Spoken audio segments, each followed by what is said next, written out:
Si alguien me preguntara cómo se resume el problema del conflicto en Venezuela, yo diría que el problema del conflicto en Venezuela, que es el problema del conflicto a nivel internacional, está condensado en este libro azul.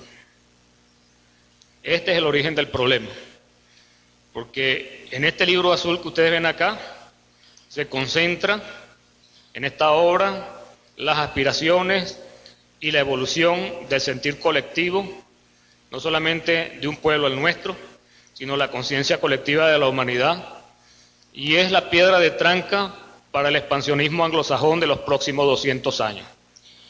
Lo que les voy a hablar acá son simplemente hechos y eventos históricos correlacionados que normalmente, a la vista de la gente, no tiene de repente ningún sentido, pero que cuando los ordenamos y los ubicamos y le damos a su justa medida, nos damos cuenta de que, muy parecido a los que han visto la película Matrix, a nosotros nos presentan ante el mundo una realidad que es virtual, porque la realidad es el sentir colectivo, es esa evolución que está viviendo la humanidad, y no tengo la menor duda, después de vivir estos 3 años, 4 años de experiencia, de haber vivido como ustedes también, pero ya en la Secretaría, lo que fue el golpe de Estado del mes de abril, de que la sociedad venezolana va a un proceso de evolución, no solamente desde el punto de vista político, económico, social, sino es un proceso de evolución espiritual también.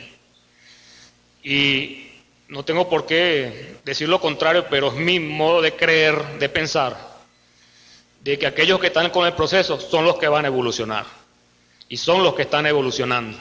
Y por eso que nosotros vemos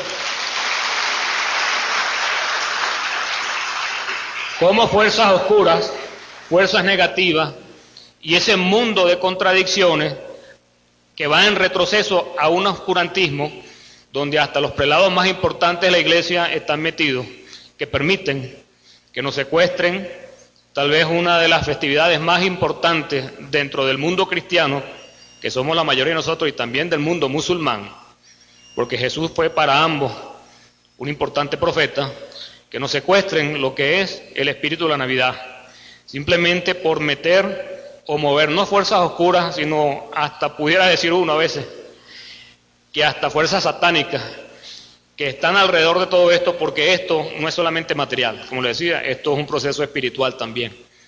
Y la gran fortaleza y la gran diferencia es en la gente en que cree esto, que tiene un objetivo en que creer, y aquellos que creen solamente en lo que les muestran los aparatos de televisión, y aquellos en lo que ellas son sus propias creencias o sus propios demonios desatados. El origen del conflicto en Venezuela, como les venía planteando, tiene su origen precisamente en el proceso constitucional venezolano, no tanto porque sea inédito o sea único, sino por lo que representa en contraposición a las corrientes ideológicas que se han venido desarrollando precisamente en el mundo a partir de los últimos 200 años. Traje una imagen que me facilitó un grupo de personas que también están pendientes de los aspectos evolutivos, y es el pensamiento del libertador, porque aquí hay 2 imágenes que son 3 imágenes importantes, por su significado y por su contenido. Y no están aquí precisamente por venir a la ciudad de Mérida, que la hemos puesto, forman parte del proceso de la conferencia. Decía el libertador cuando su delirio en el Chimborazo, dice: yo venía envuelto en el manto del iris, desde donde paga su tributo el caudaloso Orinoco al dios de las aguas. Había visitado las encantadas fuentes amazónicas y quise subir a la atalaya del universo. Busqué las huellas del Condamine y de Humboldt, seguílas audaz, nada me detuvo. Llegué a la región glaciar, el éter sofocante mi aliento. Ninguna planta humana había hollado corona diamantina que pusieran las manos de la eternidad sobre las sienes excelsas del dominador de los Andes. Hace ya tiempo, hace aproximadamente unos 2 años, se pudieron reconstruir o construir cuál es el escenario o los diferentes escenarios que convergen en Venezuela en estos momentos, trabajando lo que nosotros llamamos normalmente la peor hipótesis. Y son 4 escenarios secuenciales, concurrentes, que se han venido materializando en el tiempo. El primero de arriba a la izquierda se refiere a una intervención militar de los Estados Unidos, España y la OTAN y la Organización de Estados Americanos en un conjunto, en una serie de operaciones que llamamos nosotros conjuntas y combinadas, porque esa sería la etapa final. Arriba a la derecha, golpe de Estado, subversión y acciones de grupos separatistas promovidas por organizaciones políticas corporativas y por el crimen organizado internacional.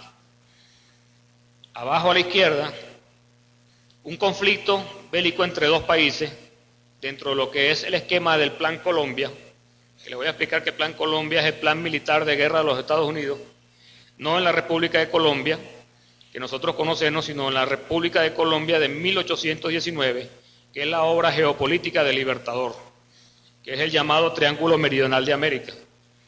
Quien controla el Triángulo Meridional de América controla el mundo. A raíz del sostenimiento de lo que se puede llamar el casus belli es la justificación que un Estado tiene para aplicar el derecho a la legítima defensa al sentirse agredido por otro. En este sentido, la República de Colombia está construyendo un casus belli de hace más de 3 años, mediante el cual dice que Venezuela, el gobierno nacional, está apoyando a los grupos de las Fuerzas Armadas Revolucionarias de Colombia en su proceso de desestabilización interna. Y las otras son acciones del crimen organizado internacional dentro de un esquema que es el globalismo, que es la tesis de sustentación o la doctrina de sustentación de la globalización, subversión, inestabilidad, conflicto regional y por supuesto el Plan Colombia. Antes de desarrollarse el paro insurreccional, ya teníamos visualizada o habíamos descifrado cuál era la maniobra de la oposición para este proceso precisamente de desestabilización nacional, porque aquí el problema no es el jefe del Estado, aquí el problema es la supervivencia del concepto del Estado-Nación. Eso lo vamos a ver más adelante para que se den cuenta. Vamos a partir de 3 conceptos básicos. El concepto de globalismo, el de globalización y el de globalidad, para tratar de enmarcar en un contexto todo el resto de la exposición cuando hablemos de cierta terminología. Globalismo es una ideología, un modelo de organizar ideas dentro de un esquema interrelacionado, el cual sostiene argumentalmente que dada una nación con intereses dominantes, ubicados en varias latitudes planetarias, su acción en defensa de estos intereses implica la intervención extraterritorial, supranacional y suprasoberana por la vía que sea necesaria o evaluada como necesaria, desde el punto de vista político, económico, social, militar, tecnológico, etc. La globalización, si bien se enmarca dentro del esquema económico y financiero como escenario, es un conjunto de acciones que se orientan a lograr imponer la tesis del globalismo de manera práctica, condicionando la realidad de las diferentes naciones dentro de las cuales hay determinados intereses, determinados al restablecimiento de la dominación político-militar del planeta Tierra, que es no otra cosa que la aplicación práctica de la tesis del globalismo. Después, en el periodo que finaliza la Segunda Guerra Mundial, arranca lo que nosotros conocemos como la llamada Guerra Fría. A través de la Guerra Fría, las superpotencias combatían entre sí solo a través de los estados periféricos. Y en muy raras ocasiones o contadas ocasiones ellas intervenían directamente, a menos que afectara lo que se denomina intereses vitales. Finalizada la era de la confrontación este-oeste, o la era de la Guerra Fría, esta es sustituida por un nuevo escenario de confrontación, que es la guerra en caliente o la globalización. En este sentido, en este escenario, las superpotencias van directamente hacia donde se encuentran sus intereses vitales para apoderarse y adueñarse de ellos dentro de este esquema político-financiero de dominio internacional. La globalidad es otra cosa diferente. Es una situación real relacionada a los avances de ciencia y tecnología en transporte, telecomunicaciones y telemática. Mucha gente dice, bueno, la globalización, si bien es cierto, trae avances y desarrollo tecnológico y permite mejorar lo que son los esquemas financieros y económicos internacionales, no ayuda ni coadyuva al desarrollo y evolución desde el punto de vista social, ni trae mejoras en cuanto a calidad de vida al resto de la población. Y porque el modelo de desarrollo establecido por el mundo occidental, principalmente por las grandes potencias, es un mundo en desarrollo que como consecuencia trajo un modelo de desarrollo grandes desigualdades desde todo punto de vista. Y esas desigualdades no son otra cosa, lo que nosotros podemos llamar relaciones asimétricas. Y esto es importante entenderlo porque nosotros no podemos dar respuestas pretendiendo igualarnos a las grandes potencias, sino las otras respuestas deben ser, y como han seguido siendo, y como fueron desde la época Libertador, fueron respuestas de manera que se asumen de forma asimétrica. Es decir, entendiendo de que la asimetría representa parte de nuestra fortaleza. La globalización en sí está fundamentada en la doctrina anglosajona, donde ellos dicen que la guerra es el estado permanente de las cosas. Ese es el planteamiento anglosajón o la doctrina anglosajona de su geopolítica. Y que esta guerra, igual que el camaleón, se comporta adquiriendo diferentes facetas, porque puede ser de naturaleza política, económica, militar y social. Y es por eso que ellos mantienen unos grandes aparatos militares para sustentar la aplicación también de su poderío desde el punto de vista económico y desde el punto de vista social en cuanto a la capacidad de manipulación que ellos tienen de las grandes masas humanas. Por favor. ¿Cuál es la evolución hasta el presente? Decía Arturo Uslar Pietri que el proceso en sí se inicia, proceso de transformación de la humanidad en el tercer viaje de Colón, con el descubrimiento, la llegada a Macuro. Y un documento que Cristóbal Colón le hace a la reina Isabel la Católica, donde hace más o menos una descripción del modelo de sociedad que va a conseguir en estas Indias, como ellos llamaban, Indias occidentales, que eran los modelos de organizarse de naturaleza netamente comunitaria, porque esa fue la forma de organización de nuestras comunidades indígenas. Eso sirvió para que grandes pensadores como Tomás Moro comenzaran a pensar en el sueño de una sociedad utópica. De ahí viene el nombre de una importante obra de este señor, que es la obra Utopía. Y va a servir también de base y modelo de sustentación de doctrinas políticas que vendrían con el tiempo, precisamente en el proceso de evolución del pensamiento de la humanidad.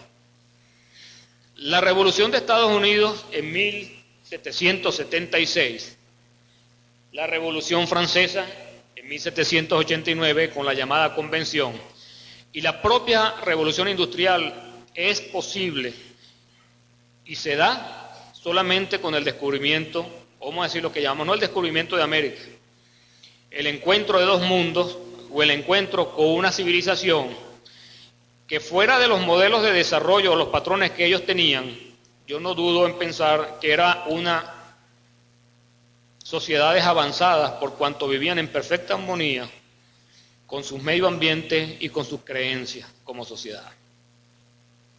De ahí vendrían procesos de evolución que darían origen también a grandes importantes corrientes de pensamiento, a la llamada democracia liberal, a los gobiernos republicanos, a las monarquías constitucionales que hoy en día resultan un anacronismo. Pensar que el jefe de Estado de un país es jefe de Estado por derecho divino. Y es por eso que el Libertador siempre se opuso a la tesis monárquica o imperialista y por eso siempre respaldó la tesis de Estado Nacional bajo el concepto de una república. El problema viene o deviene precisamente porque la Constitución de 1999 refuerza el concepto del Estado-Nación, pero con una concepción que fue ideada por el Libertador hace más de 175 años, que es el concepto del Estado Nacional Bolivariano. Y el Estado Nacional Bolivariano se antepone a las tesis precisamente de los que son sistemas plutocráticos, que son los sistemas dominantes en todo el mundo, con excepción de este territorio y tal vez la República Islámica de Irán. Recordemos que las guerras religiosas la necesidad de poner orden dentro de los conflictos creados en las mismas monarquías existentes para el momento en Europa, obligó al establecimiento a la necesidad de regularizar estas guerras y dio origen a lo que se llaman los acuerdos de Westfalia, y ahí nace el concepto del Estado Nacional. Y ahí nacen dos cosas muy importantes. Esto se va a consolidar en el siglo XX, estos conceptos. Pero lo importante de esto es que tiene dos elementos fundamentales: la figura del jefe de Estado, y van a nacer las Fuerzas Armadas, tal como nosotros las conocemos hoy en día, es decir, como un instrumento de aplicación de políticas de Estado. Desaparecen los ejércitos mercenarios y vuelven a reaparecer estos ejércitos a finales del siglo XX, y son los ejércitos que están evolucionando hoy en día a nivel universal. Es decir, nace el Estado corporativo para tratar de reemplazar el Estado nacional, y el Estado corporativo en manos de un grupo de 13 personas en el mundo, de las cuales hemos identificado aproximadamente 8 y 9 que las van a ver más adelante. Por favor. ¿Qué implicaciones tiene el concepto de la doctrina Bolívar? El Libertador creó algo que se llama la doctrina Bolívar y que en nuestros centros de estudio fue eliminada. Esa forma parte del proceso de manipulación histórico a partir de 1830. Según los pensadores y la gente que ha estudiado la doctrina Bolívar, esta se fundamenta de alguna forma se refleja en la frase que ustedes ven arriba. Esta mitad del globo pertenece a quien Dios hizo nacer en su suelo, pronunciada por el Libertador en su discurso del 13 de enero de 1815, precisamente en Santa Fe de Bogotá. Establece el concepto del hispanoamericanismo, fundamentado en la integración sobre la comunidad de intereses, origen, lengua y religión. Por favor.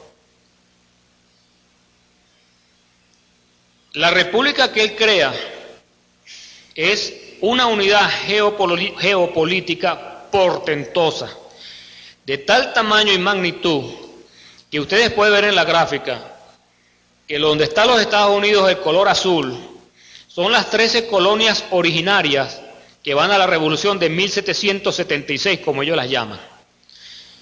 Lo que ustedes ven en verde brillante es la República de Colombia, conformada por la Capitanía General de Venezuela, Virreinato de Nueva Granada y precisamente la Audiencia de Quito. Panamá forma parte de esta reunidad, esta república geopolítica. Y esta unidad o república, o esta unidad geopolítica, creada en 1819, a pesar de que no ha concluido la guerra de independencia, es la que va a permitir en la llamada Tercera República las grandes victorias militares de todo el continente americano. Mientras esa república existió, el imperio anglosajón, que comienza a reemplazar al imperio español, que es derrotado en Europa por una parte con la invasión napoleónica y en las guerras de independencia en América, se ve también constreñido o restringido y frena su avance a nivel internacional. De tal manera que para ese momento los Estados Unidos llegan, sus estados limítrofes, son los estados que están en la zona del lago Michigan, donde las famosas ciudades esas que nosotros hemos visto en algunas películas de Kansas City, representan el borde oeste de los Estados Unidos. El resto pertenecía a la República de México, que era el antiguo virreinato de Nueva Andalucía, o el virreinato de Andalucía, a la República Centroamericana, o la República de Centroamérica, a la República de Colombia, el Imperio del Brasil. Lo que es importante reseñar lo siguiente: la gran diferencia entre la oligarquía venezolana y la oligarquía brasileña en el sentido de identificación nacional es que Brasil pasó de imperio a república sin una guerra de independencia. El Libertador tenía una visión de tal naturaleza que en esta República de Colombia, aunque eran 3 estados, iba a entrar un 4.º estado, que es la República de Cuba. Cuba, y la bandera que ustedes ven al fondo, al final, al extremo derecho, es la bandera del sol que el Libertador hizo para la isla, porque iba a formar la 4ª provincia de la República. Lo interesante de todo esto es que a raíz de esa expansión y la creación de la doctrina Bolívar, fíjense la diferencia de fecha, es 1815, Estados Unidos promulga, a raíz del problema que se presenta en Europa, con la intención de restablecer derechos monárquicos en el continente americano y la creación de la llamada Santa Alianza. La alianza también se llamó a los aliados durante la Segunda Guerra Mundial y también se llama alianza a los aliados en contra de Irak en la guerra del Golfo Persio. No, nada de eso es extraño ni es ajeno a esos procesos de evolución histórica. La Santa Alianza pretendía la recuperación del continente y para ello parte de sus fuerzas eran más de 30.000 hombres pertenecientes a Francia. El canciller Kane, mejor dicho, el jefe del Foreign Office, lo que es la Cancillería de Relaciones Exteriores británico, trata de convencer al encargado de negocios norteamericano para impedir que eso se diera.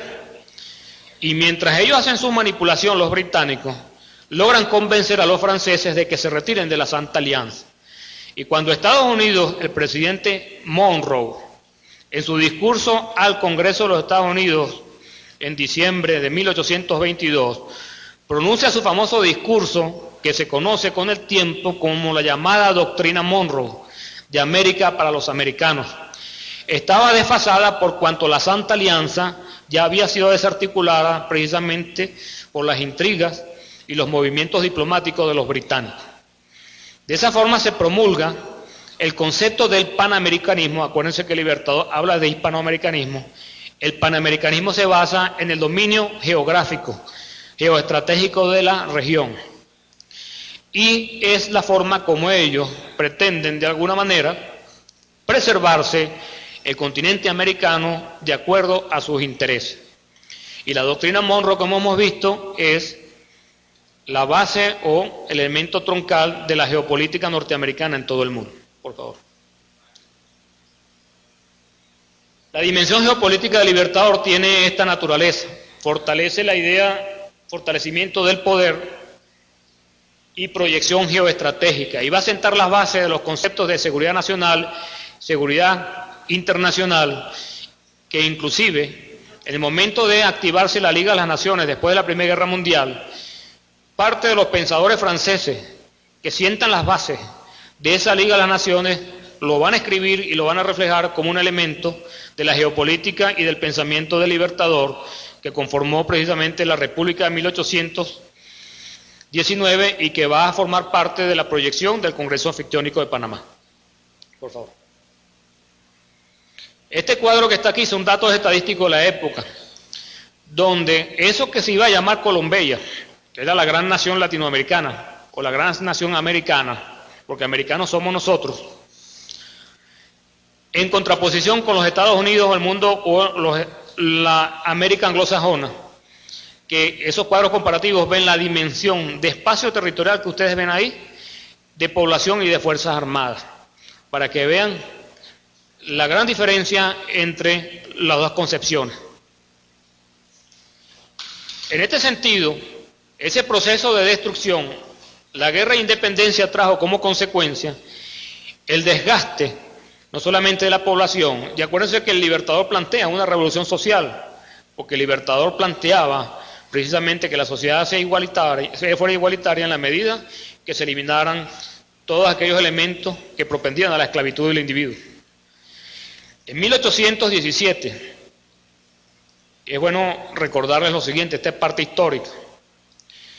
España ayudó a la independencia de los Estados Unidos junto con Francia.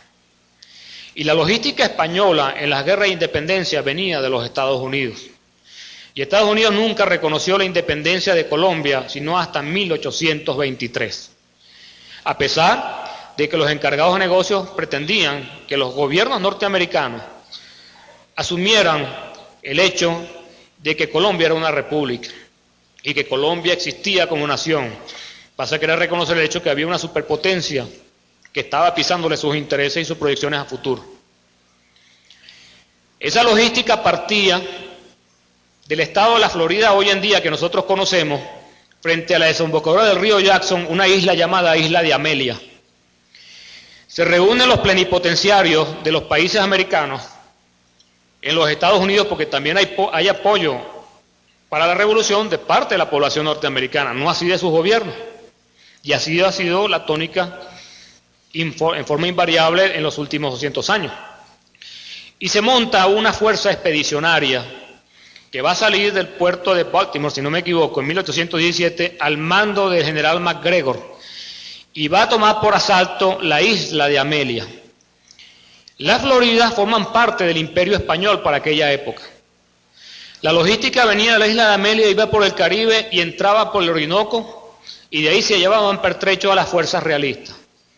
MacGregor asalta la isla de Amelia y declara las repúblicas independientes de la Florida en 1817.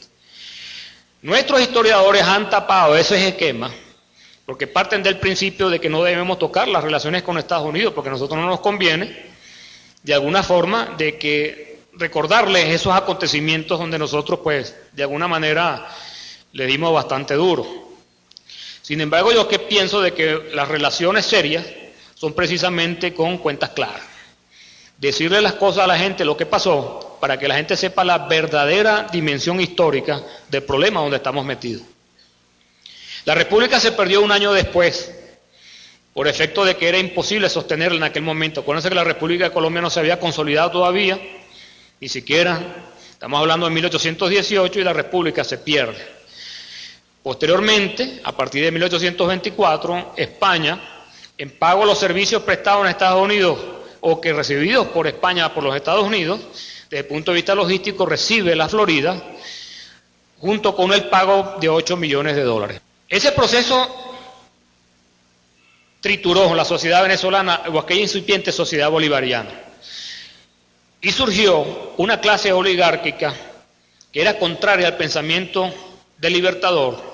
Y es bueno recordar aquí lo siguiente: la familia Bolívar, especialmente del padre Libertador, era el hombre más rico de América. Su fortuna, trasladada hoy en día, acá, a este momento, equivaldría a 5.000 millones de dólares actuales, que fueron invertidos totalmente en el proceso de la guerra de independencia. Por lo tanto, las familias de la oligarquía que eran contrarias, por supuesto, lo que hacían era conspirar para simplemente sacar a los españoles de la cabeza del control de estos territorios y adueñarse ellos no solamente de los espacios territoriales, sino de la gente y de sus respectivas riquezas. Esa oligarquía tiene esta característica: grupo social invasivo, desarticulador de nuestra cohesión social, clase dirigente improvisada, aluvional y sin patria, que entre 1820 a 1826 colmó el espacio de la casi desaparecida élite civil bolivariana. Sus rasgos más resaltantes son codicia sin límite, mezquindad, soberbia, racismo, violencia, eurocentrismo, fascismo, liberalismo, neoliberalismo, falta de escrúpulos en el manejo de los haberes públicos, su obsecuencia con el poder extranjero, la medianía espiritual y moral. Se mantuvo en el poder ininterrumpidamente manipulando una ideología de legitimación transmitida de generación en generación sin solución de continuidad, como mitología y cultura política socialmente impuesta y reconocida, forjada con estereotipos de gloria ficticia, fascinación, imitación y sumisión indiscriminada a los poderes globales y un total desprecio hacia el pueblo venezolano. Se sustenta en la fragmentación social, política e ideológica de la sociedad venezolana y los conflictos civiles que ella misma produce, y eso viene sucediendo desde 1830. Esa oligarquía encontramos y descubrimos, porque ¿qué es lo que pasa con los factores del poder? Son tan impunes que hasta lo publicitan. Y esta gráfica es simplemente para representar el árbol genealógico que ellos publican en una página que se llama paraíso.org, que son las principales familias de los llamados amos del valle, y de la cual hemos encontrado que el tronco de la oligarquía venezolana, de esta oligarquía calificada como tal, que está detrás del proceso de estabilización como agente transnacional, es la familia Zuloaga. Ella absorbió a otras familias en el proceso, por eso la desaparición de la familia Bolívar. Y acordemos que los traidores al proceso bolivariano principalmente tienen dos militares en la cabeza: el general José Antonio Páez y el general Carlos Sublet, que fue el jefe de Estado Mayor del Libertador. De ahí que esa trituradora amalgama un conjunto de familias y que familias extranjeras para poder entrar dentro de la oligarquía tradicional y ser aceptadas allá en, por lo menos, la oligarquía caraqueña, que es la que ha dominado políticamente esto durante mucho tiempo en cuanto a que la sede del poder se encuentra en Caracas, tuvieron que casarlas con los hijos y las hijas de esta oligarquía para entrar en su sede. Por eso encontramos como individuos como Marcel Granier, cuyo abuelo estaba involucrado ya en problemas internos en Venezuela de origen francés, al sabotear el avión de un importante héroe nacional venezolano, que fue el teniente Meyer Baldó, héroe de la Primera Guerra Mundial y lugarteniente del Barón Rojo, y uno de los fundadores de la Fuerza Aérea Venezolana. Su avión se estrelló cuando saboteado por esta gente, que ya que en el momento eran perros de la guerra. Y es bueno que ustedes sepan que esta gente son perros de la guerra porque los F-16 que tiene Venezuela fueron intermediarios por ellos en 1980, que es el llamado Grupo 1BC de la gente de Peter Botón y la familia Phelps. La familia Phelps, para entrar en la oligarquía venezolana, tuvo que casar a sus hijas. Y Marcel Granier, para entrar, tuvo que casarse con una gente de la oligarquía. Y su esposa es de apellido Phelps, pero es de la Zuluaga Tobar. Gustavo Cisneros, para entrar a este proceso, que es el jefe de la conspiración a nivel internacional, tuvo que casarse con una Phelps también, y a pesar de eso no es aceptada por la oligarquía porque es una revista. Por eso que el 11 de abril vemos un golpe dentro del golpe de Estado.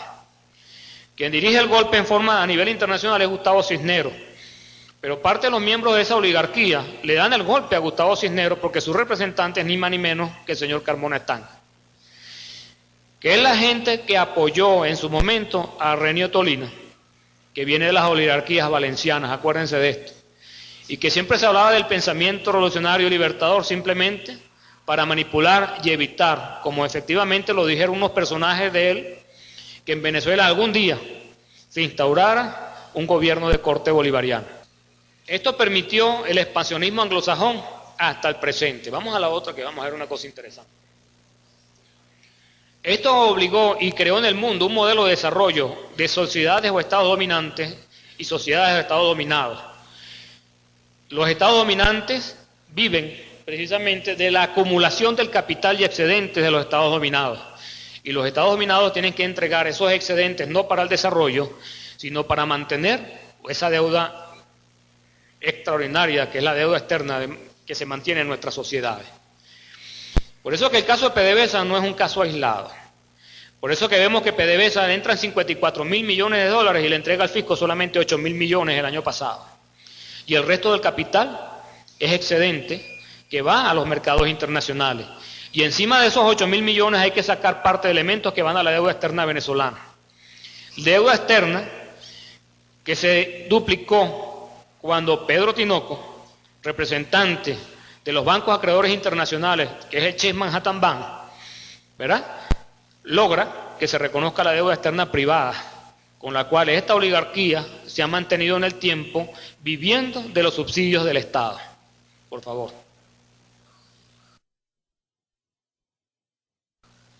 Y manipularon la historia a partir de 1830 y montaron al Libertador un pedestal para que la gente no lo alcanzara.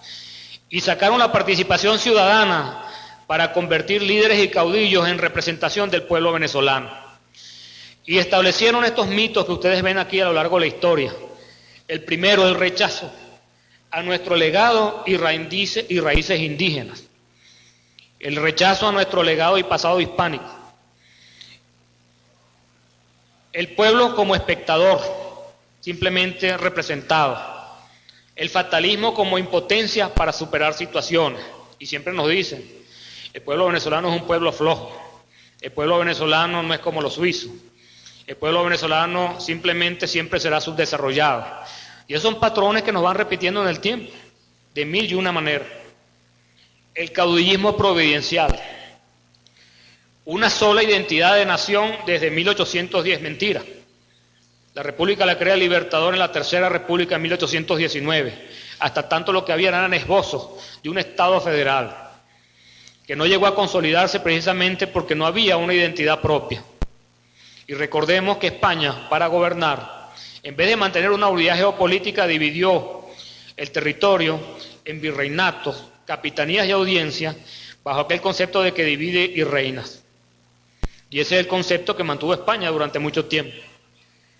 La fundación de Venezuela en 1830, el Estado venezolano soberano de 1830 a 1999.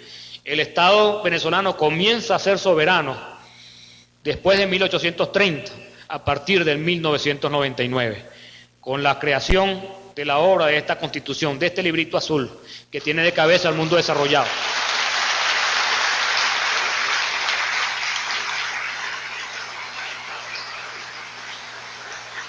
Bolívar como fundador de Venezuela, Bolívar no fundó Venezuela. Bolívar creó una unidad geopolítica de dimensiones incalculables. La mezquindad la destruyó para dejar a Venezuela aislada del resto del mundo, como las sociedades lo hicieron en Colombia, como también sucedió en Ecuador. Bolívar como un mito inaccesible. Te llegaba a pensar que hasta Bolívar no existió. Y algo que es muy importante, que siempre ha habido conflictos entre civiles y militares. Eso es lo que la oligarquía manipuló a partir de 1830 para decir que los militares o la sociedad venezolana, esa que llaman sociedad civil, porque cuando se habla aquí el término sociedad civil pareciera que fuera la oligarquía escondida o tapada junto con una clase media. Y siempre dijeron la sociedad civil siempre ha sido víctima de las fuerzas militares. Cosa que es contraria, porque como le dije, para la oligarquía poder desarrollarse, tuvo que desmovilizar la Fuerza Armada Bolivariana. Y el Ejército Nacional vuelve a renacer, es con Castro y con Gómez en el poder, hasta el tanto el ejército había desaparecido. Y entonces la forma de manipular históricamente es eso, decir que la sociedad es víctima de los militares, y resulta que es al contrario. Los militares, igual que el resto de la sociedad venezolana, la verdadera, fueron víctimas de esta oligarquía, que utilizó a ambos para mantenerse en el poder y pretenden todavía, 200 años después, seguir en la misma tónica. Otra cosa que es interesante aquí es entrar rápidamente en lo que son las doctrinas eurocentristas. Otra cosa que es interesante aquí es entrar rápidamente en lo que son las doctrinas eurocentristas por el dominio y la elección colectiva latinoamericana. Y aquí es importante lo siguiente. Esto es cuestión fácilmente de un debate. ¿Por qué? Porque los conceptos que vamos a ver ahorita son conceptos que son interesantes, pero están escritos. Y sobre todo porque, si ustedes se han dado cuenta, en el mundo actualmente hay una crisis de fundamentación doctrinaria. Y por eso que nosotros encontramos que la gente de la izquierda de los años 60 son fascistas hoy en día, junto con los fascistas de hoy en día también. Y vemos que la gente de la izquierda de los años 60 son los más neoliberales que han existido, a pesar de esas corrientes de pensamiento que ellos tanto defendían. Y por eso que vemos gente como Teodoro Pekov, que era de la izquierda venezolana, dice que evolucionó y es el principal privatizador durante el gobierno de Caldera. Y muchos se preguntan, bueno, ¿y por qué estamos nosotros hablando de esto? Porque estamos hablando de política. Y eso es política nacional, eso es una realidad. Y vamos a ver lo siguiente, por favor. A mí me llamó mucho la atención que Carlos Marx escribiera un escrito con el Libertador, contra el Libertador en 1857.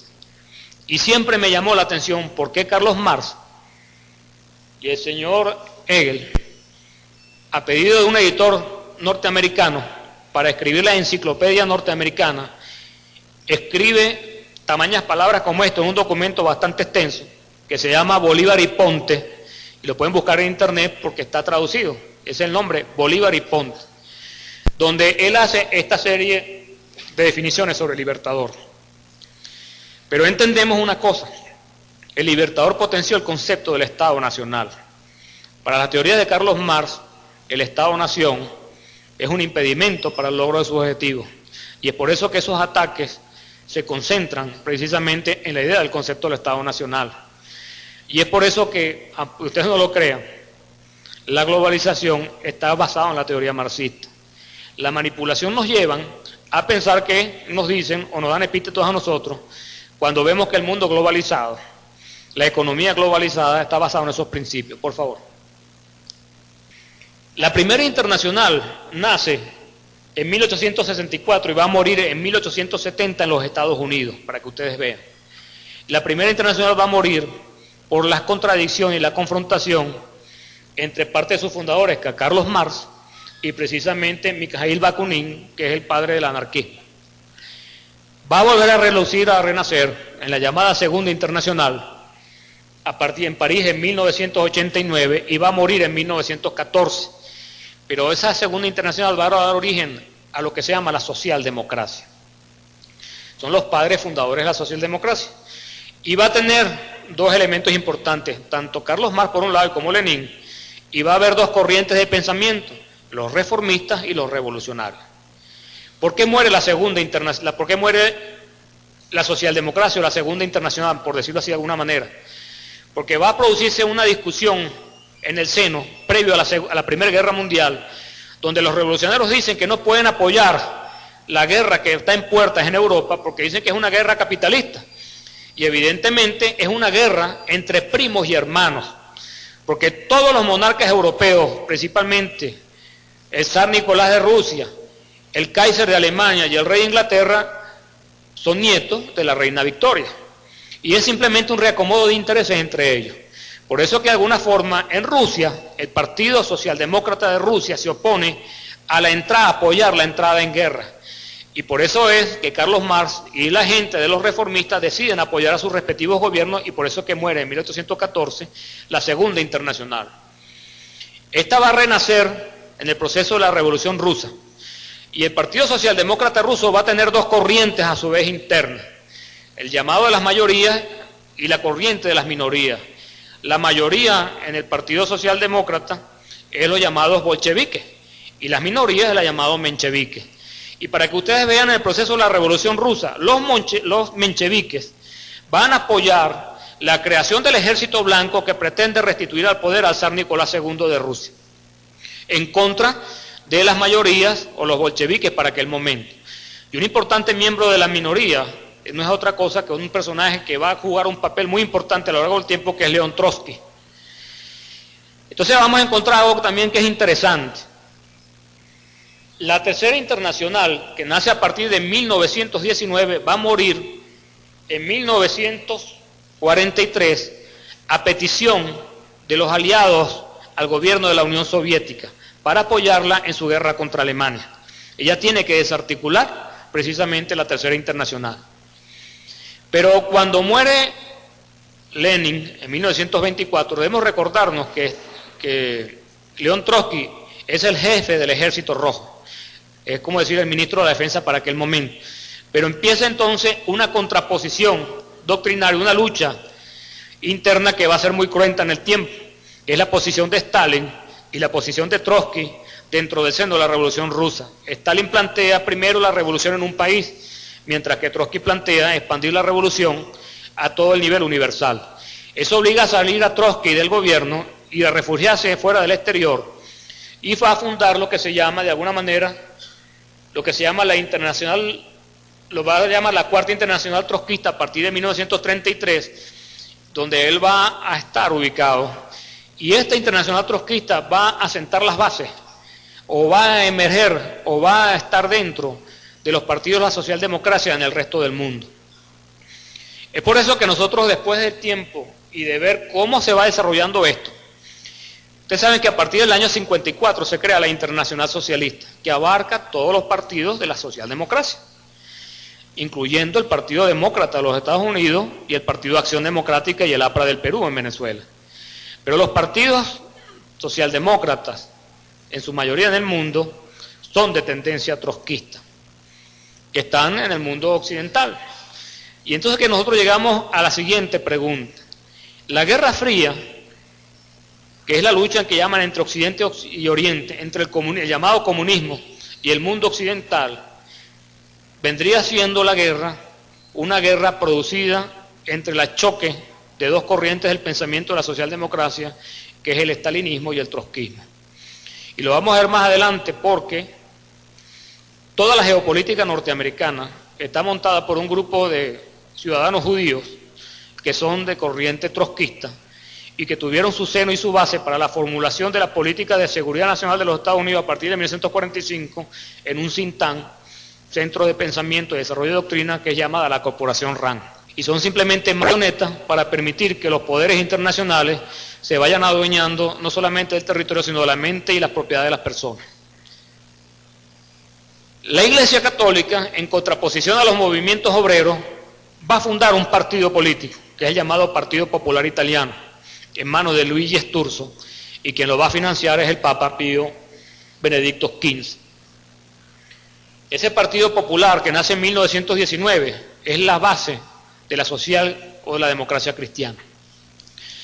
Es importante destacar lo siguiente: Benito Mussolini va a fundar lo que se llama el Fascio de Combattimento o el Partido Fascista Italiano, siendo Mussolini importante dirigente de la socialdemocracia italiana, como también lo fue en su momento el Partido de los Trabajadores o el Partido de los Obreros o Trabajadores Alemanes, que va a dar origen al Partido Nacional Socialista Alemán en su momento. Cuando llega Mussolini a Italia, va a llegar a un acuerdo con el Vaticano para reconocerle sus derechos. A cambio van a firmar el Tratado de Letrán, que le da reconocimiento de Italia y de ambas partes, tanto al Vaticano como al gobierno italiano, que es una lucha que viene durante muchísimos años. A cambio de eso, el Vaticano tiene que desmantelar el Partido Popular, y Luigi Sturzo va a desaparecer y va a ir exilado a los Estados Unidos. Finalizada la Segunda Guerra Mundial, reaparece el Partido Popular con el nombre de Democracia Cristiana. Hay partidos que también nacen en el interín, que es la Alianza Católica, de la cual va a ser la base de creación del llamado partido Comité de Organización Político Electoral Independiente, que es otra cosa que COPEI. Y también los partidos de la democracia cristiana que van a existir en el mundo. Al finalizar la Guerra Fría, al no haber la sustentación doctrinaria de esa supuesta lucha entre los mundos occidental contra el comunismo, los partidos políticos no van a tener sustentación y por eso entran en crisis. Y es por eso que esa crisis la tratan de emparejar y le cambian nuevamente el nombre al Partido de la Democracia Cristiana y se vuelven a llamar nuevamente Partido Popular. Cuando el presidente de la República lo nombran presidente del Grupo de los 77, la democracia cristiana, que está metido detrás de este proceso de estabilización junto con la socialdemocracia, porque ellas dependen de un tronco doctrinario que maneja el consorcio, lo van a ver ahora, decide nombrar a Aznar presidente de la democracia cristiana internacional y le cambiaron el nombre. Ahora la llaman Internacional Demócrata del Centro. Y van a fundar una corriente de partidos que se llama la Unión de Partidos Demócratas en el Mundo, fundada por el presidente Bush, Margaret Thatcher, el presidente actual de Francia, Helmut Kohl, y por supuesto parte importante de los dirigentes derechistas de Europa. Y van a participar todos esos partidos: el Partido Justicialista Argentina, Partido Conservador Colombiano, Acción Democrática Nacionalista de Bolivia, y encontramos que los presidentes de América Latina en su mayor parte son de la ultraderecha, pertenecen a este movimiento corriente político y están emparentados con el Opus Dei. Llámese Fox, llámese en un momento Pastrana o llámese el presidente actual de Colombia, así otros más en el continente americano. Por favor. Todo ese proceso de evolución, que tomaríamos mucho tiempo para desarrollarlo, nos permite ver cuando nosotros hacemos esta matriz y comparamos lo que pasa a nivel internacional, lo comparamos con eventos que suceden en Venezuela. Y entonces nos damos cuenta que nosotros no somos lo que pensamos, un mundo aislado, y que nuestros problemas no son locales, son de naturaleza internacional. Y principalmente porque a partir de 1942, cuando Venezuela rompe relaciones diplomáticas con el eje y deja de ser neutral, las reservas estratégicas petroleras de los Estados Unidos, del Departamento de la Defensa, conocidas como stockpile, el 100% ha salido de Venezuela. 70% del combustible usado por los Estados Unidos en la Segunda Guerra Mundial salió de Venezuela. Y es por eso que nosotros vemos el 11 de abril, como sucedió durante mucho tiempo, vemos los servicios de inteligencia internacionales tras el gobierno venezolano. Vemos el derrocamiento de Castro, con la anuencia de la Armada norteamericana con buques en La Guaira. ¿Para qué? Para poder hacer el petróleo en las políticas que se instauró a partir de 1828 con Juan Vicente Gómez en el poder. Vemos también la llegada de López Contreras. Vemos que en 1943 el presidente Medina Angarita firma la ley de reversión que va a permitir la nacionalización. Y a pesar de que en Estados Unidos, cuando viaja en el 43, lo felicitan y lo condecoran, en el Congreso de los Estados Unidos ya le habían dicho a él que una vez finalizada la Guerra Mundial lo iban a derrocar. Y por eso que el 18 de octubre de 1945 fue financiado por dos empresas petroleras. La Standard Oil, manejada por la familia Rockefeller, conocida en Venezuela como la Creole, y la otra es la Shell, o Royal Dutch Shell, de la familia Rothschild, ¿verdad? Que es una familia europea que maneja también el mercado energético internacional todavía hoy en día.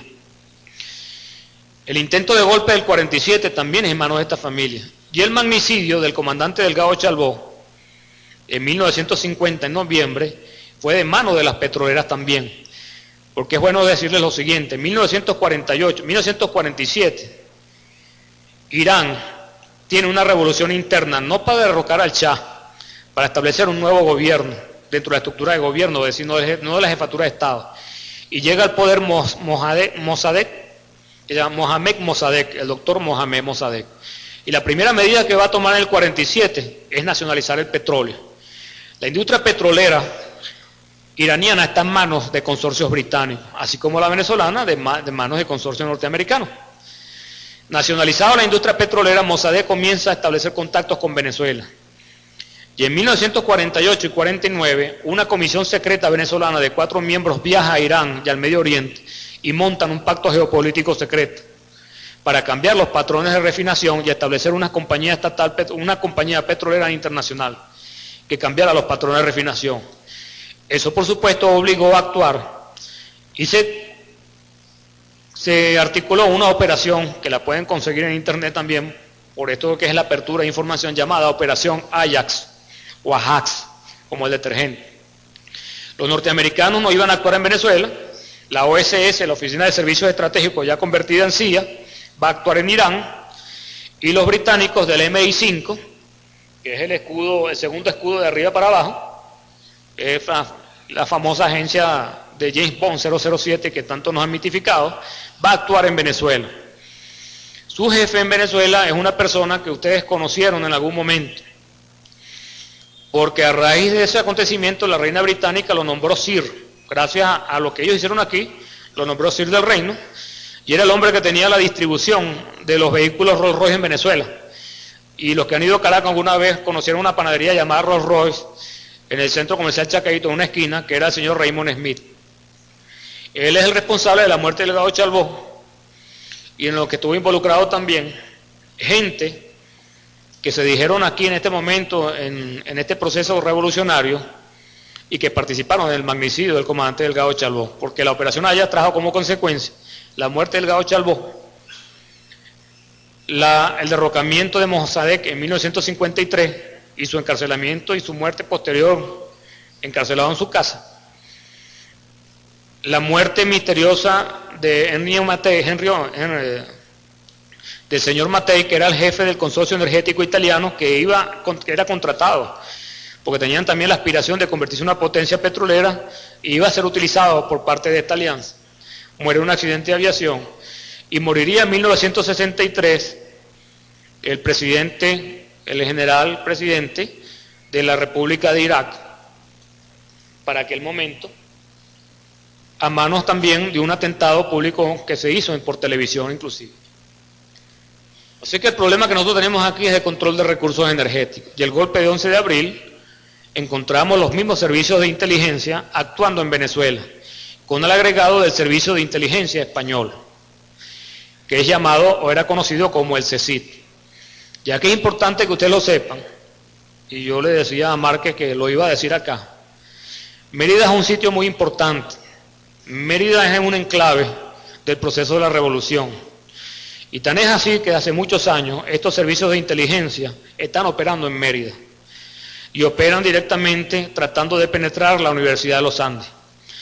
Porque la Universidad de los Andes es un enclave, es la universidad más importante del mundo, por su posición geopolítica, geoestratégica, que vamos a ver más adelante, y porque también hay elementos de naturaleza de transformación dentro de Mérida, como legado de corrientes y de corrientes de naturaleza más allá de lo que nosotros no vamos a tocar en este tema.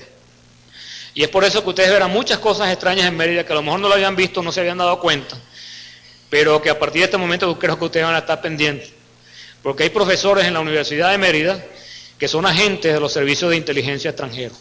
Esta gente también estuvo involucrada, no la de aquí, sino la de gente de estos servicios de inteligencia, en el asesinato del presidente Kennedy en 1963, en el mes de noviembre. Esta gente como que le gustan los meses de noviembre, ¿no se han dado cuenta? Noviembre de 1950 matan a Delgado Chalbaud.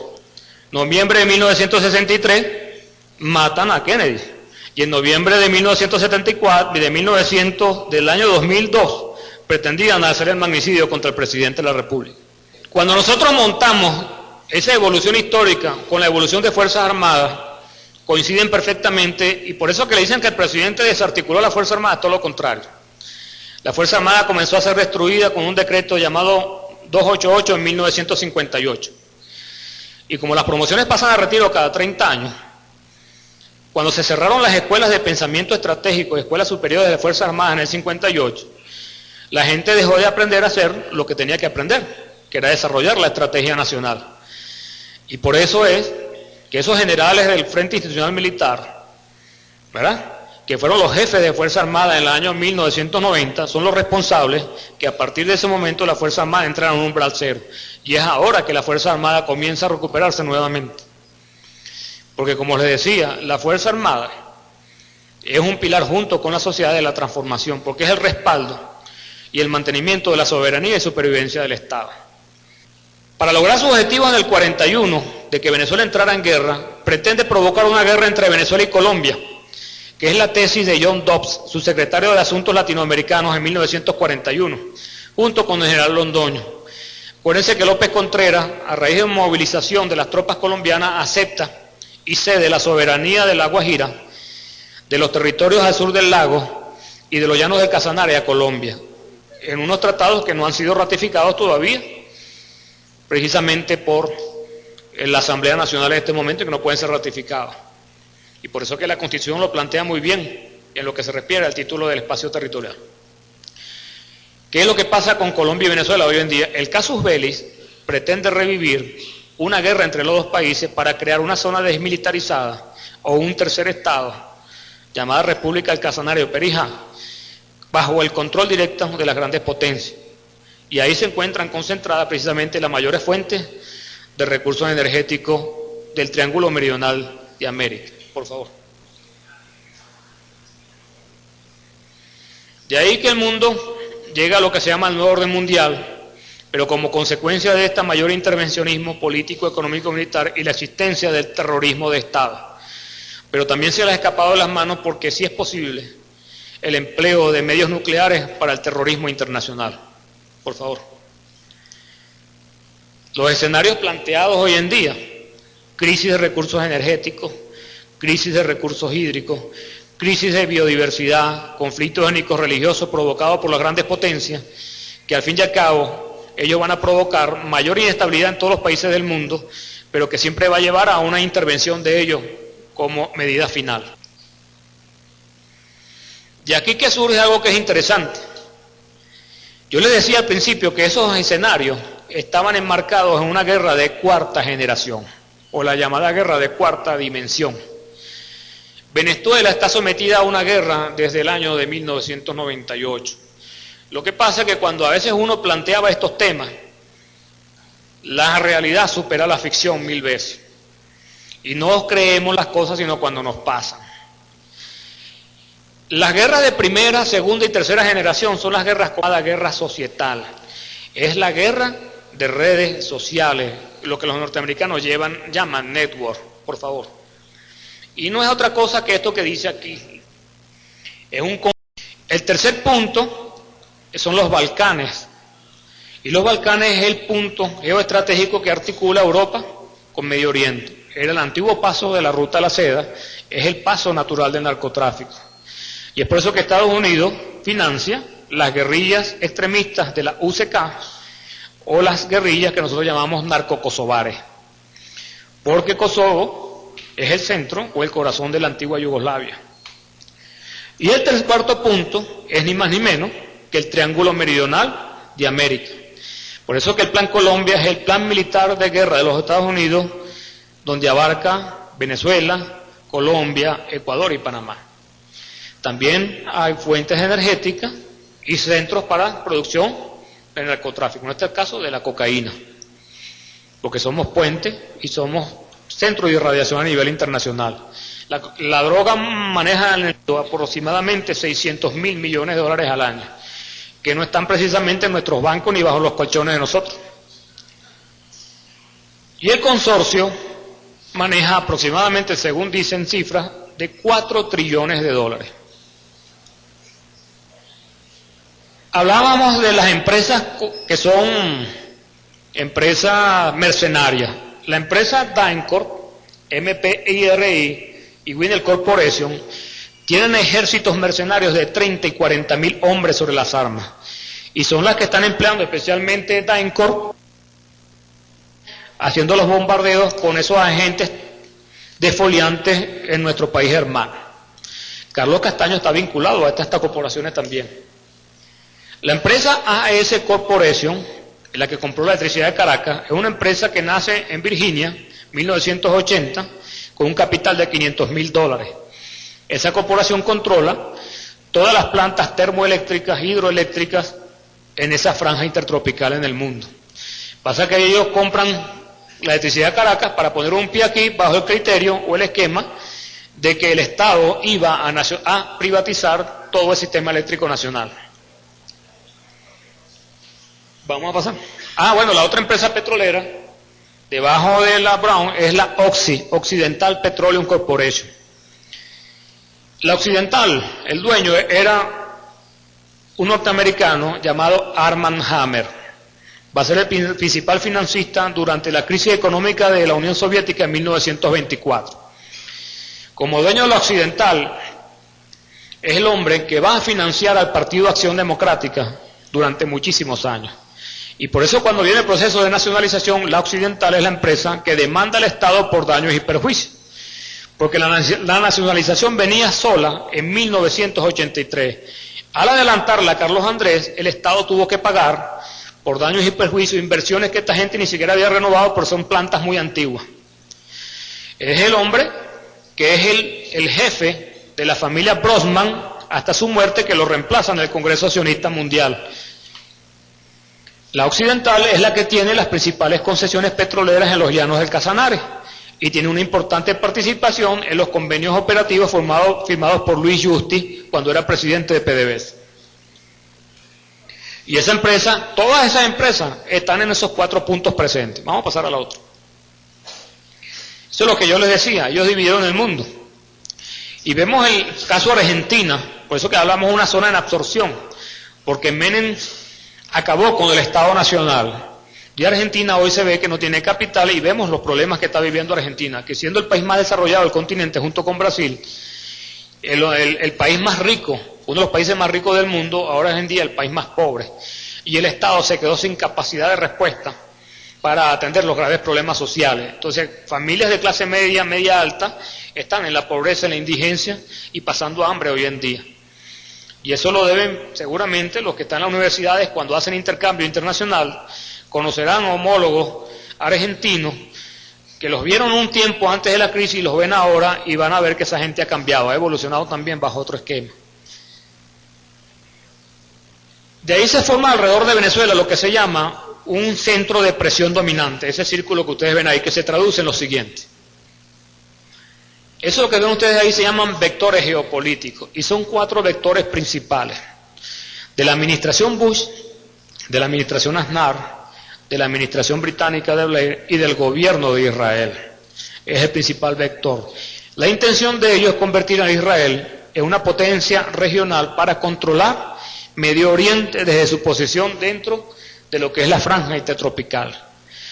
Por eso que Venezuela, y lo decía el Libertador en su carta a Jamaica, que Venezuela va a estar atada con el mundo islámico y con China.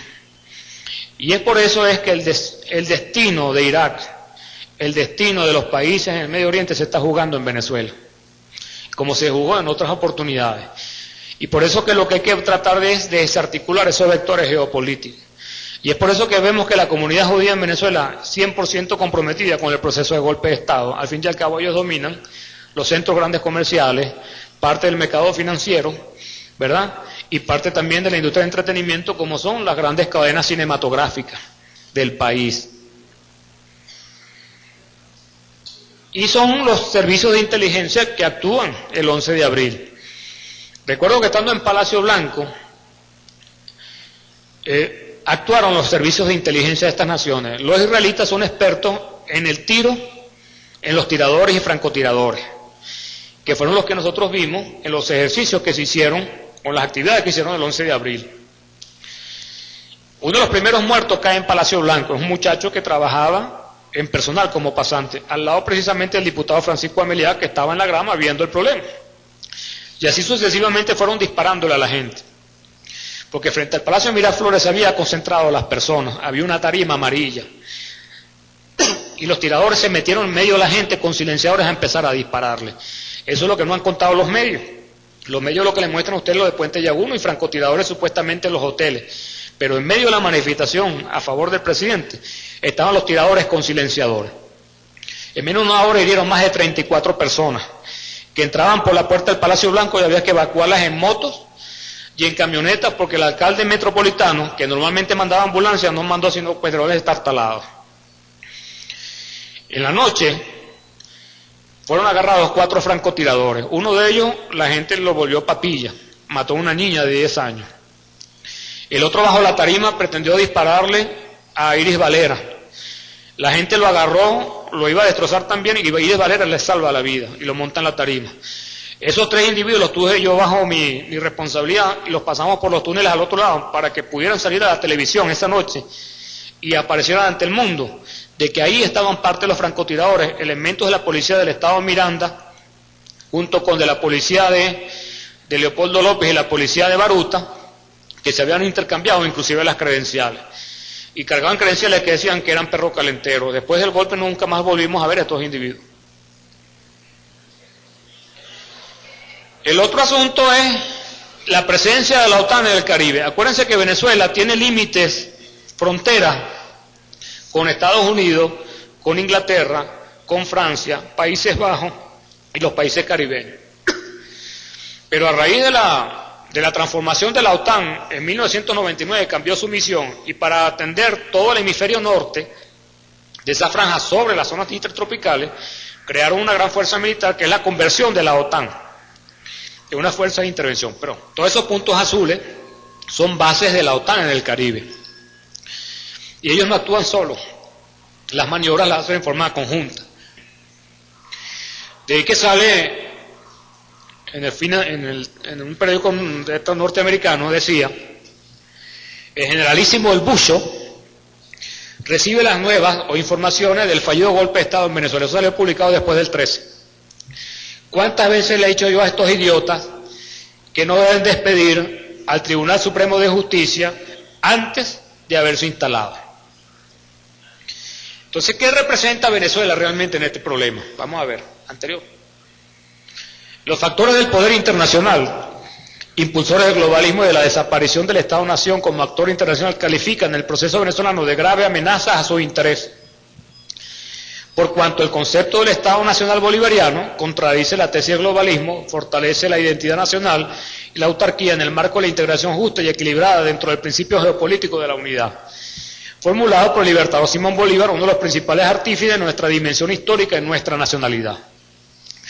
Ya hablábamos de los 4 escenarios, ya hablamos de esa guerra de cuarta generación, que es la que está envolviendo todo el proceso. Y por eso que conseguimos la maniobra de la oposición. Ellos montan 2 vectores a través de esta llamada coordinadora democrática, que es coordinadora del terror, porque ellos han violentado, puede ser que hubo las Torres Gemelas, hubo unos acuerdos, resoluciones de las Naciones Unidas y de la OEA que obligan a los países a tomar medidas en contra del terrorismo, son obligantes. Y establecen 13 convenciones internacionales. La coordinadora con el paro petrolero han violentado ya 6, por lo tanto pueden ser juzgados internacionalmente como organizaciones terroristas. Una de ellas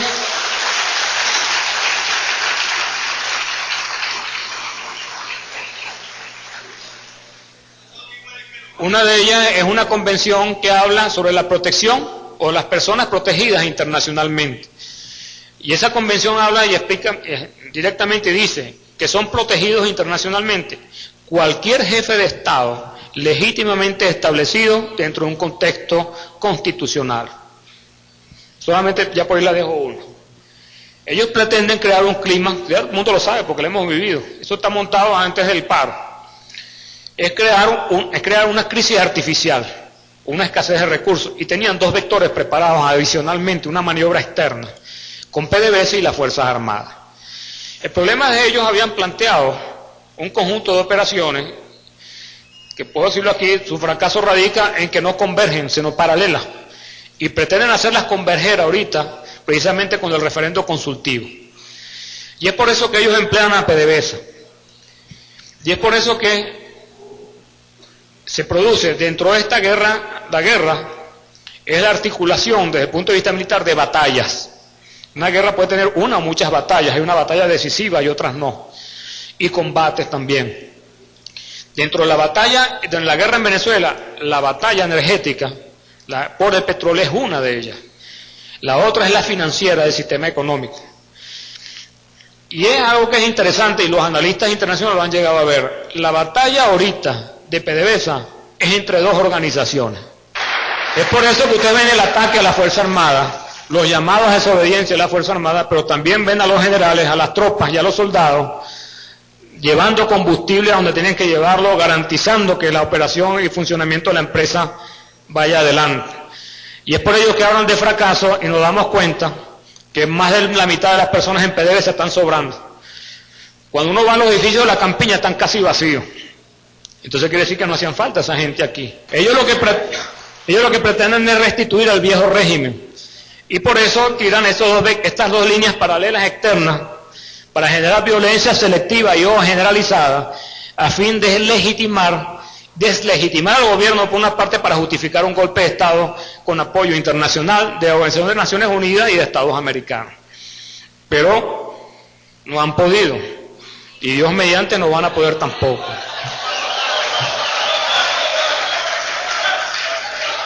La próxima batalla que vamos a ver, y estamos viendo ya sus esbozos, es por el control. PDVSA es la fortaleza del país, por eso le llaman el fuerte. Y entonces, quien controla PDVSA actualmente es principalmente el presidente de la República y el alto mando militar de las Fuerzas Armadas. Y se ha pretendido dejar gente en sus cargos, pero ni el presidente ni la Fuerza Armada están dispuestos a calarse otra vez otra batalla por PDVSA en esas condiciones. Y no es aceptable que esa gente vaya a ser reenganchada, ni va a ser reenganchada tampoco.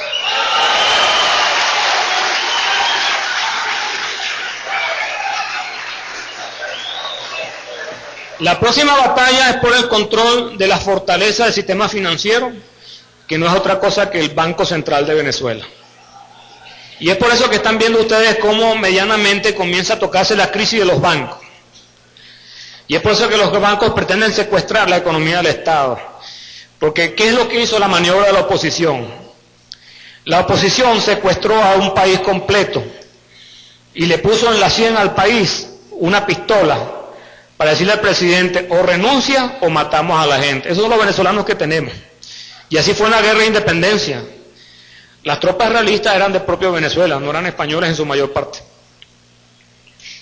Estamos en una segunda guerra de independencia, porque la guerra de independencia quedó frenada a partir de 1830 y el pueblo de Venezuela lo retoma a partir de 1999.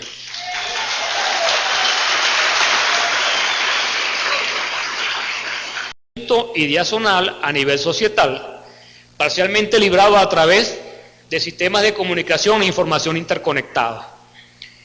Es el conflicto basado en la información destinado a estos tres puntos importantes. Desmantelar, dañar o cambiar lo que la sociedad piensa sobre sí y el mundo. Atacar la opinión pública del gobierno sobre la cual se fundamenta la estructura política del Estado objetivo.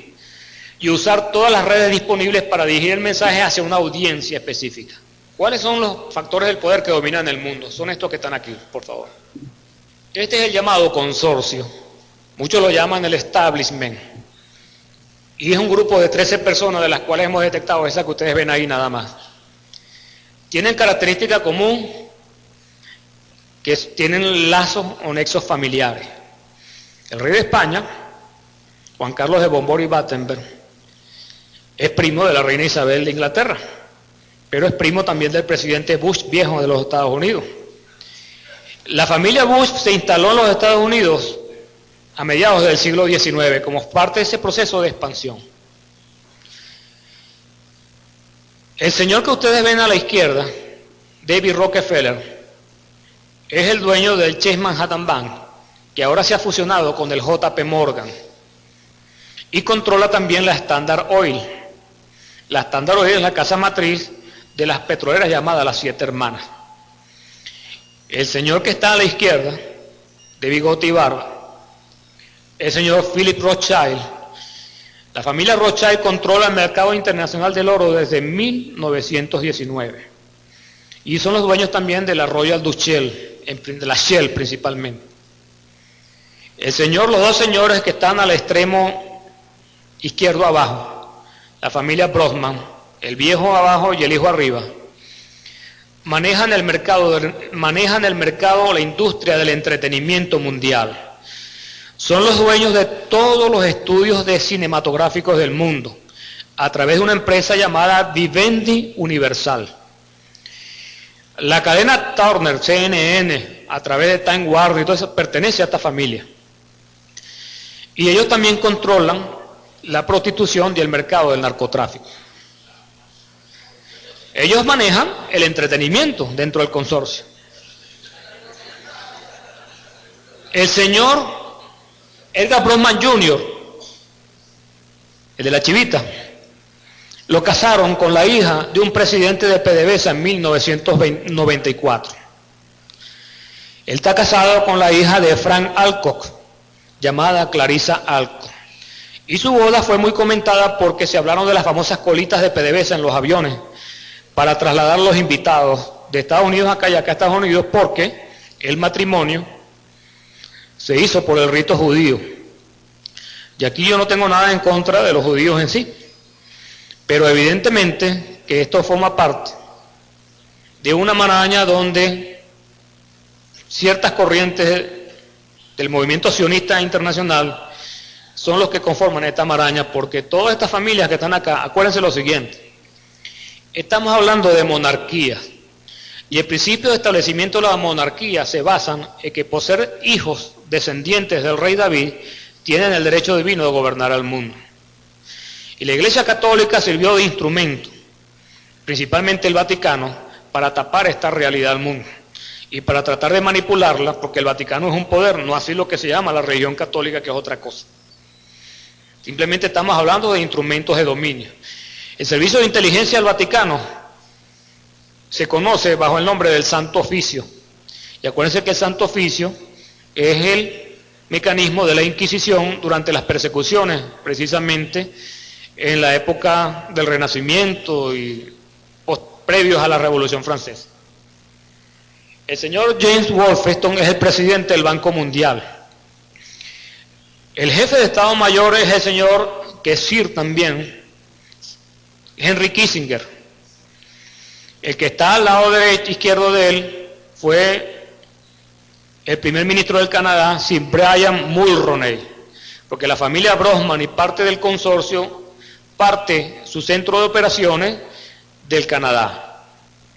Y van a ver aquí en Venezuela que se encuentran también un mecanismo de inteligencia que he utilizado, que son la llamada Alianza Canadiense-Venezolana, que está ubicada en todas las universidades. Por ejemplo, Vilma Petrach y otros pensadores de esto que se llaman politólogos venezolanos están afiliados a esas alianzas y la pueden buscar ustedes por internet, porque aparecen con nombres y apellidos, ya que lo estaban preguntando. La estructura del consorcio es esta. Tiene un aparato de dominio supranacional constituido por el FMI, Fondo Monetario, Organización de Naciones Unidas, la Organización de Estados Americanos, el Banco Mundial, la Organización Mundial de Comercio, cuyo emblema era la TWC, las torres. El aparato ideológico y doctrinario controla la Internacional Socialista, por eso que la Internacional Socialista se encuentra ubicada en Londres, y la Internacional Demócrata del Centro, que se encuentra ubicada entre Alemania y también en Europa, que si mal no me equivoco, en Bélgica. Y los principales bancos del Reino Unido, Canadá, Estados Unidos, Suiza y Holanda, por favor. Por eso es que la Standard Oil por un decreto de 1911 de los Estados Unidos que rompe el monopolio, se subdividen estas empresas, pero es la misma empresa. La conocemos como Soyo, Amoco, la ESO en Venezuela es Creole, la Móvil y la Standard Oil, que se vuelven a refusionar nuevamente porque el proceso de la globalización, al quitar los controles estatales, permite el libre flujo de capitales y que se vuelvan a establecer los grandes monopolios. Y de ahí que se están fusionando nuevamente, pero en el fondo es la Standard Oil, es la misma empresa. Y esa la maneja el señor Rockefeller. Por favor. Cuando ustedes ven las páginas del Congreso de los Estados Unidos, encontramos que la petrolera Citgo financia las actividades del Partido Republicano. Y las ha financiado durante muchísimo tiempo. Por favor. Eso es parte de eso es la información de Internet que está visible porque ellos tienen que rendir cuentas allá, mas no nos rinden cuentas a nosotros. Nosotros sabemos lo que PDVSA le debe al fisco, porque le tiene que dar la declaración al gobierno de Estados Unidos. ¿Quién monta la geopolítica norteamericana en la actualidad? Esto que ustedes ven aquí son los miembros del llamado Consejo de Políticas de Defensa del Departamento de la Defensa de los Estados Unidos. Es el Consejo de Políticas del Ministerio de la Defensa norteamericano. Está constituido por 18 miembros. Pero hay una cosa característica, es que los miembros del consorcio, a pesar de que no dirigen esos capítulos, están presentes en la supervisión de los mismos. El señor que aparece al lado del círculo se llama Richard Perle, al lado derecho. Richard Perle es el presidente del consejo, es el editor del diario Jerusalem Post y pertenece a un consorcio internacional llamado Hollinger, del cual pertenece a nivel internacional la señora Margaret Thatcher. Este consorcio Hollinger también tiene las fincas de ganadería inglesas ubicadas en Venezuela. Muchos de ustedes saben que hace muchísimos años Venezuela exporta carne de ganado vacuno que no pasa por nuestros mercados, sino es exportado directamente a los mercados internacionales y son empresas ganaderas inglesas. El señor al lado de Richard Perle se llama Paul Wolfowitz, es el subsecretario de la Defensa, supuestamente el Consejo depende de él. Y en su conjunto la gente que conoce del tema lo llama la cábala de Wolfowitz.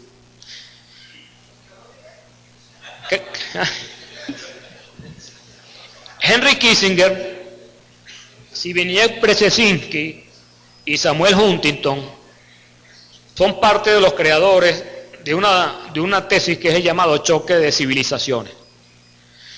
Ellos plantean que para destruir la Unión Soviética, por eso que se plantea de que si realmente la Guerra Fría es la lucha entre dos corrientes, la estalinista y la trotskista, porque todos estos individuos son de origen trotskista.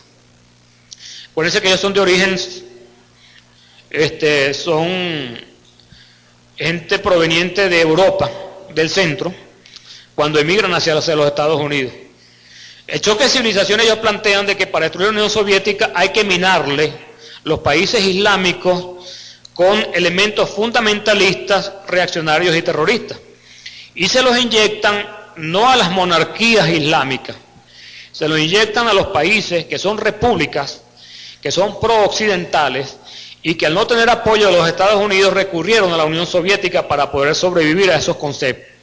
Ahí tenemos a Argelia, ahí tenemos el caso de Egipto. Acuérdense que Nasser crea la República Árabe Unida, conformada por Siria e Irak, junto con Egipto, por eso que las banderas son parecidas, y lo dijeron en aquel momento los llamados coroneles naceristas, que eran coroneles todos, y se basaron precisamente en la fundación de la República de 1819, y así lo dijeron ellos. Parte de la historia no narrada, pero que los personajes están vivos venezolanos, es que el mentor espiritual de la revolución de Mossadegh en 1947 fue el ayatolá Ruhollah Khomeini. Y cuando el Khomeini llega al poder, un grupo de venezolanos va a visitarlo en 1985, antes de morir, Khomeini le dijo a los venezolanos que fueron de visita lo siguiente: yo vengué a Mossadegh, ustedes no han velgado a Delgado. Todos y cada uno de estos señores, finalizada, fíjense ustedes, la guerra de Afganistán, es Al-Qaeda, los grupos mujahideen, ¿verdad?, los talibanes, que son utilizados en contra de la Unión Soviética. La Unión Soviética se enreda en una batalla que es el Vietnam de ellos, que es Afganistán, pero destruyen el Estado constituido, porque forma parte de los elementos inyectados en el fundamentalismo. Finalizada la Guerra Fría, ellos cambian el tema y dicen, no, el choque de civilizaciones, ahora nuestro enemigo es el Islam. De ahí que aparece el problema, las TWC como elemento emblemático. Ellos son profesores de Harvard y el que más conocido es Samuel Huntington, porque es el que aparece como autor del libro, entre otros, El choque de civilizaciones, que es un libro de referencia para los estudios políticos internacionales y también a nivel de Fuerzas Armadas, sobre todo latinoamericanas. En la muerte de Kennedy estuvieron involucrados 3 personas llamados los tejanos: Bush, Baker y Mosbacher, porque eran los tejanos que estaban ubicados precisamente en el estado de Texas para aquel momento. Acuérdense que Kennedy lo matan en Dallas, por favor. Este es el árbol de financiamiento del actual presidente de los Estados Unidos. Como buena familia, sus ancestros lo trasladaron a Estados Unidos, porque acuérdense que Estados Unidos llega el proceso de la independencia en 1776, pero la monarquía comienza a sembrar también sus elementos que van a tratar de articularlo para sus intereses. Igual que trasladaron los Bush para Estados Unidos, ellos trasladaron a sus hijos para el estado de Texas, que es el principal centro para aquel entonces de producto de fuentes de energía. Él va a fundar, igual que su padre, el padre de él va a fundar una empresa, el viejo, que se llama la Zapata Offshore Company, que tenía las concesiones más afuera frente a la isla de Cuba. No en balde, la operación de Bahía de Cochinos se conoce como Operación Zapata. Y los buques utilizados en el desembarco logístico, uno tiene el nombre de Houston y el otro tiene el nombre de Bárbara, que es la esposa del presidente de los Estados Unidos. El hijo, igual que el padre, va a fundar una empresa, se llama Arbusto. Arbusto es la traducción de Bush al español. Acuérdense que estamos en Texas y ahí se habla del Hispa English, que llama a esta gente. La va a quebrar, como muy buen administrador que es, y va a crear otra nueva empresa petrolera llamada Spectrum 7, con capital de la familia de Bin Laden. La familia Bin Laden es socia de la familia Bush en el negocio petrolero y en el negocio de construcción de infraestructura en los Estados Unidos. La va a quebrar también y la va a asumir una empresa llamada Harken Energy. Al lado derecho van a ver ustedes un círculo rojo. Corresponde a un fondo de inversión. Un fondo de inversión es una banca privada, ¿verdad? No es banca pública, que maneja aproximadamente 30 a 40 mil millones de dólares. Se llama Hick, Muse, Tate and Fures, se conoce como HMTF. Todo eso lo consiguen en internet, no hay nada escondido. Ellos son los principales financistas de la familia. Ellos son los que junto con Cisneros pretenden comprar Citgo, ¿verdad?, en el proceso de privatización de PDVSA. Y son los socios de Cisneros en un fondo de inversión que vamos a ver más adelante, que se llama Ibero-American Media Partners, que controla todos los medios de comunicación del Cono Sur. El grupo que está arriba, que está en azul oscuro, casi en el centro de la pantalla, dice de Carlyle Group. El Carlyle Group controla todo el aparato industrial militar de los Estados Unidos. Es un fondo de inversión. Lo preside Frank Carlucci, que fue jefe de la CIA, fue embajador de Estados Unidos en Portugal, cuando la llamada Revolución de los Claveles al derrocamiento del dictador Salazar. Por supuesto, el principal accionista es el viejo Bush. Entonces son corporaciones del consorcio. Y el presidente Bush de los Estados Unidos aparece también como presidente de los Texas Rangers, famoso equipo de béisbol de los Estados Unidos. Por favor. De ahí encontramos que el gabinete Bush es un gabinete corporativo, donde todos sus ministros son altos ejecutivos de las grandes corporaciones transnacionales. El vicepresidente de los Estados Unidos es el presidente, la mayor contratista, puestos de dirección en todas esas corporaciones que ustedes ven ahí. Condoleezza Rice es algo para que ustedes vean cómo es la cosa, una mujer muy inteligente. Ella es ejecutiva de la Chevron y es también una mujer universitaria. Ella vive, para que ustedes vean dónde se desarrolla, su familia es clase media alta en el estado de Alabama, donde se supone que hay discriminación racial, porque eso es lo que se supone. Y su padre es un importante profesor de las universidades de aquella época, imagínense ustedes. Ella se graduó en la Universidad de Alabama y su mentor político es un importante miembro demócrata, un señor de origen judío llamado Kolbe, que es el padre de la que fue secretaria de Estado Madeleine Albright. Y entonces ella ahora aparece como una importante mujer del Partido Republicano. La primera de arriba a la izquierda, para nombrar una, es la ministra de Agricultura, la señora Ann Venneman. La secretaria de Agricultura trabaja en dos consorcios, Farmacia y Monsanto, que son los que pretenden patentar el genoma humano. Y acuérdense que la Constitución nuestra prohíbe la patente del genoma humano. Pero aparte de eso, el grupo Monsanto, que trabaja la parte genética, desarrolló en la guerra de Vietnam el llamado agente naranja, con el cual bombardearon Vietnam. Y ahorita están bombardeando Colombia con un agente 1000 veces más potente que el agente naranja, supuestamente para defoliar y para acabar con los sembradíos, entre comillas, de los cultivos de la coca en nuestro hermano país. Vamos a pasar. La parte correspondiente a nosotros la maneja lo que ustedes conocieron como la red Irán-Contra. La red Irán-Contra, muchos piensan que la manejaba aquel famoso comandante, teniente coronel de infantería, Oliver North, pero quien la estructura es el calvito que aparece segundo de izquierda a derecha, que se llama Richard Lee Armitage. Él es el que monta la red de narcotráfico en Saigón en 1973. Y acuérdense que hay bastante literatura para explicar cómo los servicios de inteligencia de las grandes potencias se financian con el narcotráfico. Porque por la vía legal, los congresos de los países supervisan que la inversión no sea utilizada para derrocamiento de otros países, entre comillas. Por lo tanto, tienen carta blanca para utilizar el narcotráfico y el comercio de la droga para financiar sus operaciones encubiertas. Él monta una famosa red, hay una película que todo el mundo ve, para nombrar una, es la ministra de Agricultura, la señora Ann Venneman. La secretaria de Agricultura trabaja en dos consorcios, Farmacia y Monsanto, que son los que pretenden patentar el genoma humano. Y acuérdense que la Constitución nuestra prohíbe la patente del genoma humano. Pero aparte de eso, el grupo Monsanto, que trabaja la parte genética, desarrolló en la guerra de Vietnam el llamado agente naranja, con el cual bombardearon Vietnam. Y ahorita están bombardeando Colombia con un agente 1000 veces más potente que el agente naranja, supuestamente para defoliar y para acabar con los sembradíos, entre comillas, de los cultivos de la coca en nuestro hermano país. Vamos a pasar. La parte correspondiente a nosotros la maneja lo que ustedes conocieron como la red Irán-Contra. La red Irán-Contra, muchos piensan que la manejaba aquel famoso comandante, teniente coronel de infantería, Oliver North, pero quien la estructura es el calvito que aparece segundo de izquierda a derecha, que se llama Richard Lee Armitage. Él es el que monta la red de narcotráfico en Saigón en 1973. Y acuérdense que hay bastante literatura para explicar cómo los servicios de inteligencia de las grandes potencias se financian con el narcotráfico.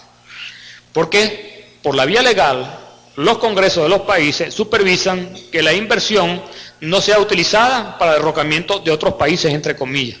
Por lo tanto, tienen carta blanca para utilizar el narcotráfico y el comercio de la droga para financiar sus operaciones encubiertas.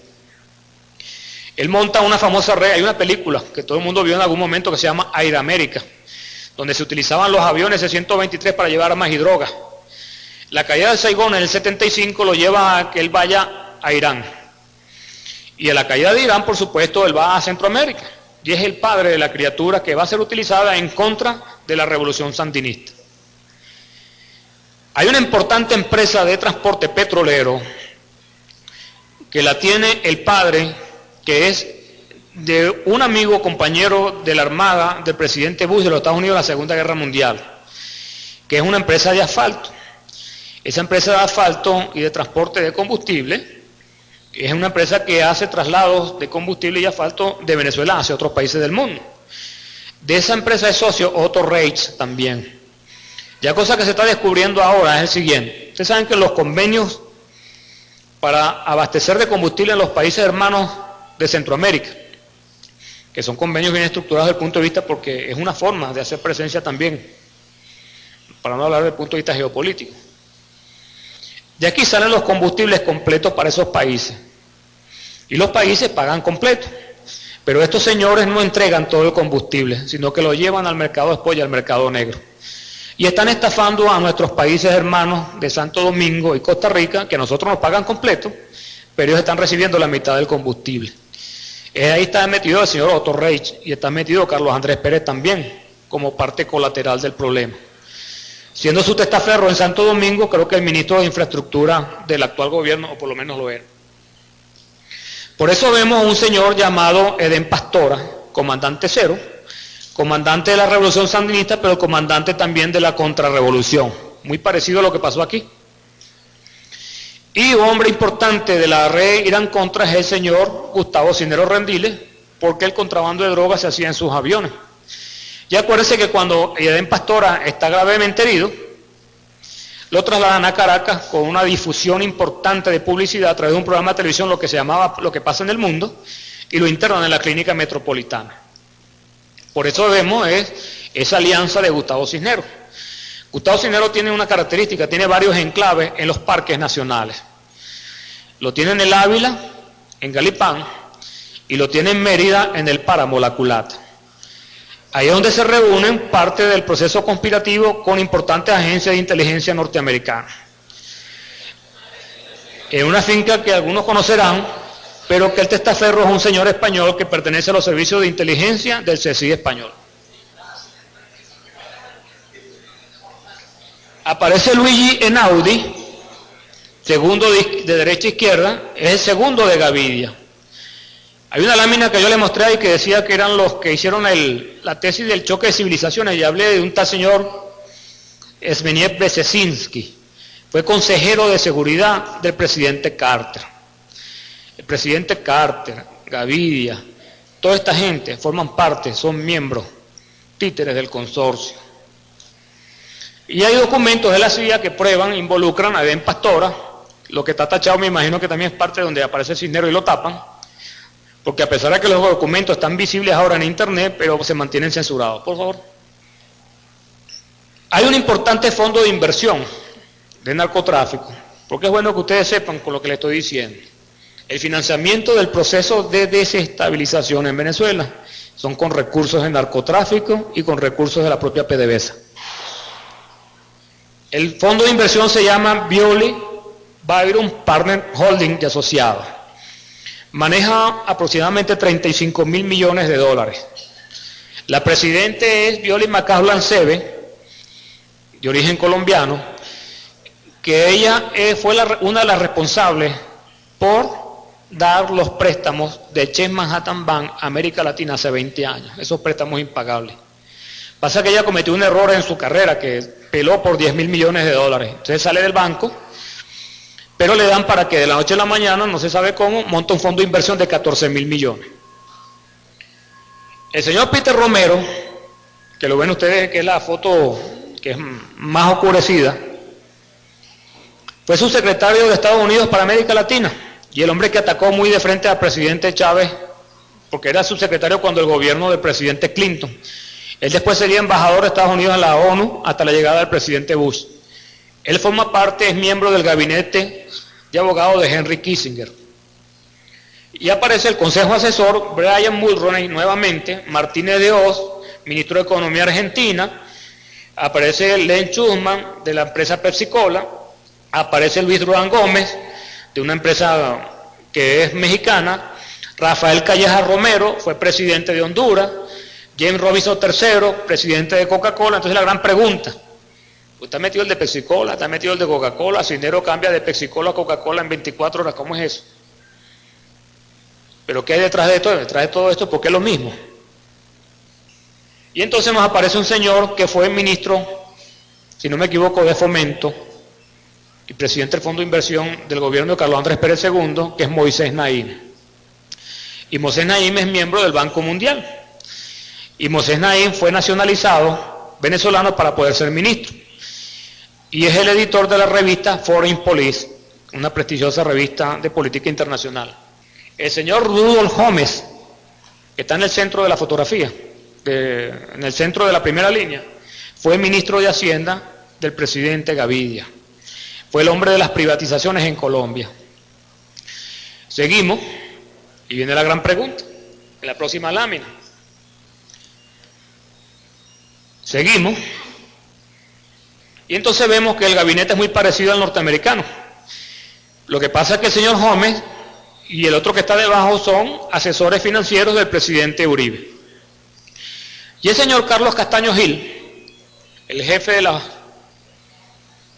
grupos paramilitares colombianos, el grupo paramilitar de las autodefensas la funda el hermano de él llamado Fidel Castaño Gil. ¿Y dónde era gobernador Uribe? Y Fidel Castaño Gil no es el que organizaba los grupos paramilitares para destruir o eliminar a los enemigos del capo de los carteles de la droga. El puente de narcotráfico de la red Irán-Contra era Panamá, después de que muere Torrijos, en la presidencia de Manuel Antonio Noriega. Manuel Antonio Noriega es compañero de la Academia Militar de Chorrillos, del capitán Montesino y del teniente general Quetín Vidal. ¿Quién trajo a Montesinos a Venezuela? No lo trajo Gustavo Cisneros. ¿Y quién decía que no estaba en Venezuela? ¿No era el señor Miquelena? El señor Carlos Castaño está pretendiendo comprar una camaronera en el estado Carabobo. ¿No está muy envalentonado Salas Romer en este proceso? ¿O es que la gente no sabe que Salas Romer está involucrado también en narcotráfico a raíz de sus empresas nacionalizadoras de mercancías en Puerto Cabello?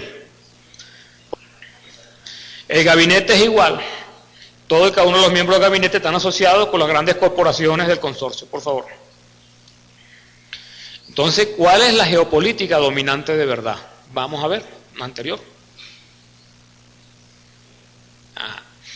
En el mundo hay 4 puntos nodales. El consorcio dividió el mundo en 2. Ya no es este-oeste, sino norte y sur. Y se creó una franja intertropical, es decir, donde los dos bloques confrontan o rozan, es prácticamente más o menos sobre el trópico de Cáncer y se extiende al trópico de Capricornio. En esa franja intertropical verde están las mayores concentraciones de recursos energéticos, biodiversidad y también de elementos para la fabricación de drogas de todo el mundo. Están las mayores fuentes de recursos estratégicos y de sostenimiento al modelo de desarrollo por el planteado.